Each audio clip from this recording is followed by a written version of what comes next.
CIA, MI6, Mossad কিংবা র cinema আর ইন্টারনেটের কল্যাণে বিশ্বের ধুরন্ধর গোয়েন্দা সংস্থা এবং তাদের এজেন্টদের নিয়ে বেশ ভালোই কৌতূহল আছে বিশ্ববাসীর। তবে সময় বদলেছে, বেড়েছে প্রযুক্তির দৌরাত্ম্য। আজকের দুনিয়ায় তাই জেমস বন্ডের মতোই জনপ্রিয় AI এজেন্ট।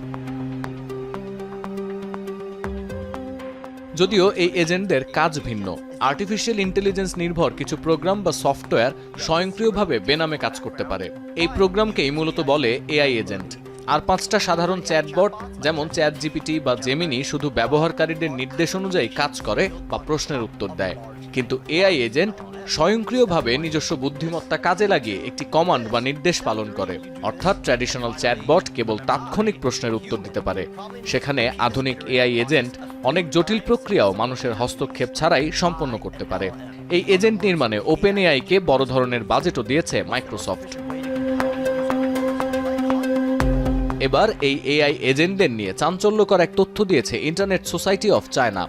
প্রতিষ্ঠানের চেয়ারম্যানের দাবি, অচিরেই AI এজেন্টের সংখ্যা পৃথিবীর মোট জনসংখ্যার চেয়েও বেশি হয়ে যাবে এবং এই স্বয়ংক্রিয় প্রোগ্রামই হয়ে উঠবে বিশ্বের বুদ্ধিবৃত্তিক সম্পদের সবচেয়ে বড় অংশীজন।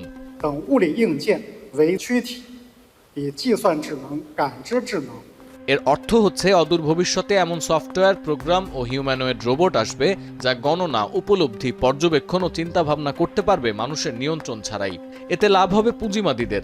AI এজেন্টদের কারণে কারখানায় উৎপাদনশীলতা বাড়বে 40% পর্যন্ত, মিলবে বিরতিহীন সেবা, কর্মী নিয়োগের খরচ কমবে প্রায় 35%, সহজ হবে দ্রুত সিদ্ধান্ত গ্রহণের মতো কাজ। বিপরীতে থাকবে মানুষের চাকরি হারানোর ঝুঁকি, থাকবে ভুল সিদ্ধান্তের আশঙ্কাও। সৃজনশীলতার অভাব ছাড়াও কর্মক্ষেত্রে উন্নতির বেলায় পক্ষপাতিত্ব চোখে পড়বে সাধারণ কর্মী ও AI এজেন্টদের মধ্যে। সতীর্থ কর্মকার, এখন বিশ্ব।